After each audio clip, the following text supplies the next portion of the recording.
Hello everyone, with a slight delay, I present you a video dedicated to Lost Realm, where I will try to discuss the basics of this alliance activity, and I will also show you how to get a hat trick in the rankings. Of course, I wouldn't have been able to do it if I didn't have such great allies who healed my units on time. Usually. Well, never mind. Let's start with the basics. Lost Realm is an RTS activity like the Siege of Winterfell or all-out war events. It requires the player to create 3 units, consisting of 3 commanders, a dragon and a cart. This is where the similarities end with Siege of Winterfell, where there are simply no wagons. The system provides units and vehicles, so we can devote ourselves to the game without worrying about losses. Finally, we can take part in Lost Realm twice a week, and this does not depend on the number of alliances we are in a given week, twice maximum.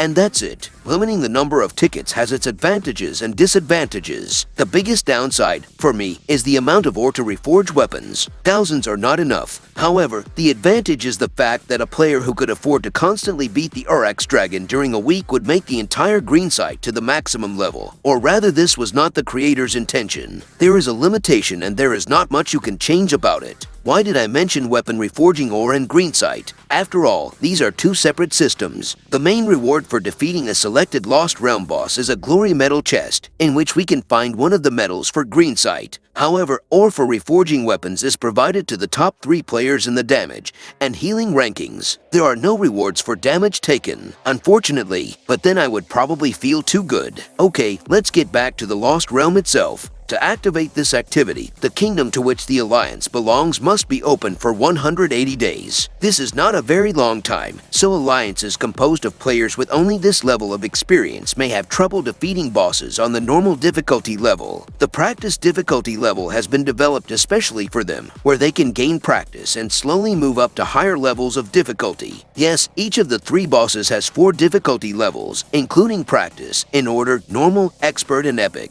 If you defeat the last boss, which is the previously mentioned Dragon Urux, the Endless Abyss mode is unlocked. This is a wave mode where after defeating one boss, we get another one, and once more, and so on until time passes, because even if all allies are defeated, the game does not end because another ally can always join. The preparation time is not the same as the entry time into the match, as during Alliance Conquest or Siege of Winterfell. It only means time to prepare, and even after that time someone can join the game. The disadvantage for latecomers is that they will not have the opportunity to compete for ranking prizes. A moment ago I mentioned that allies can be defeated. Yes, because once you deploy an army and the wall falls, you cannot deploy another unit. An army that has fallen will lie until the end. This is to prevent bosses from being flooded by the Zerg method, where even the slightest damage will cumulatively deal fatal damage. So in a nutshell, bosses have a very simple aggro focus system. They attack the first player who deals damage to them, and they will attack him until the player gets far enough away or until he dies. Player or boss, the method my alliance and I are taking is to send the biggest cockroach first, just to focus aggro. Usually this cockroaches me, for 2 reasons. I can see the battlefield clearly, and with the support of medics I can stand. I'm not afraid of constant injuries. Why a cockroach? Because it's hard to eradicate. Okay, enough theory, time for a practical approach.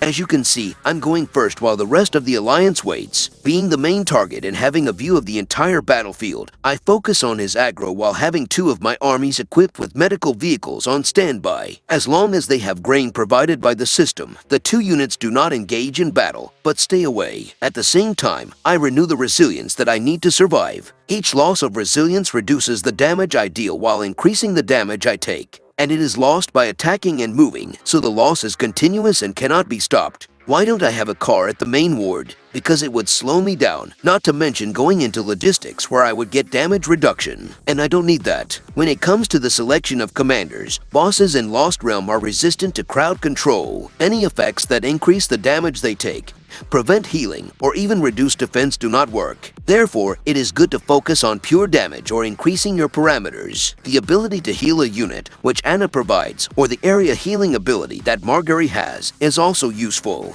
Where did the idea for Lost Realm come from? The mechanics of this activity are taken from Domains, a subsystem of the all-out war event. However, in Lost Realm we only encounter bosses, which we can choose and adjust the difficulty level. The difficulty levels between All Out War and Lost Realm are also not equal. Can you imagine beating a dragon priest within your alliance on a difficulty level straight from All Out War? Masochism and waste of time. And speaking of time, have you noticed fast skill? For defeating the boss within your kingdom the fastest alliance receives a special banner that increases a specific statistic of the entire alliance. However, it does not work on its own.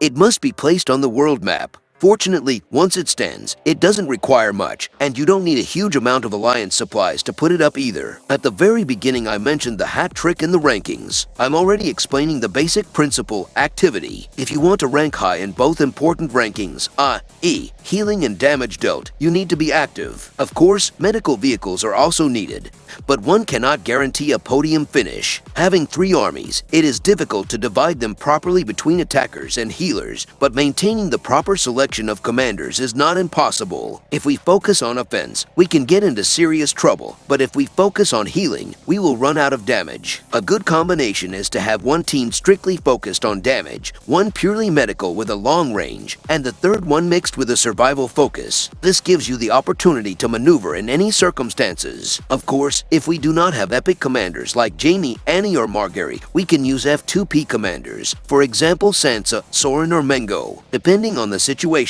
Of course. Thank you for today and see you soon.